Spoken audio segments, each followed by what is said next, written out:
কোন ফলের নাম কোরআন শরীফে আসেনি? উত্তর, কমলা ফলের নাম। কোরআন শরীফে প্রথম হাফিজ কে ছিলেন? হযরত মুহাম্মদ সাল্লাল্লাহু আলাইহি ওয়াসাল্লাম। হযরত আদম আলাইহি ওয়াসাল্লামের বিবাহ কে পড়ান? উত্তর, আল্লাহ তাআলা। নামাজ পড়ে সেই জায়গায় বসে থাকলে এর ফজিলত কি? উত্তর, ফেরেশতারা তাদের জন্য দোয়া করতে থাকে। মনের রাগ হলে রাসূলুল্লাহ সাল্লাল্লাহু আলাইহি ওয়াসাল্লাম কি পড়তে বলেছেন? উত্তর, আউযু বিল্লাহি মিনাশ শাইতানির রাজীম।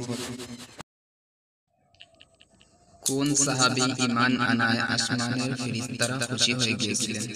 উত্তর, হযরত উমর রাদিয়াল্লাহু তাআলা আনহু।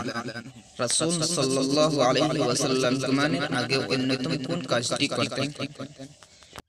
উত্তর, স্ত্রীদের সঙ্গে আলাপ করতেন। কোন ফেরেশতা কিয়ামতের দিন সিংহায় ফু দিবেন? উত্তর, হযরত ইসরাফিল আলাইহিস সালাম। নবীজির উপর প্রথম ওহী নাজিল হলে নবীজি কাকে প্রথম খবর দেন? উত্তর, মা খাদিজা রাদিয়াল্লাহু তাআলা।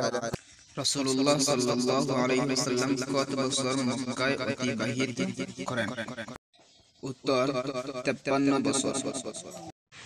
রাসূলুল্লাহ সাল্লাল্লাহু আলাইহি ওয়াসাল্লাম জান্নাতি মহিলাদের কতজন মহিলাকে শ্রেষ্ঠ বলেছেন? উত্তর, 4 জন মহিলাকে। রাসূল সাল্লাল্লাহু আলাইহি ওয়াসাল্লাম কোন স্ত্রীর সঙ্গে দৌড় প্রতিযোগিতা করেছেন? উত্তর, মা আয়েশা রাদিয়াল্লাহু তাআলা।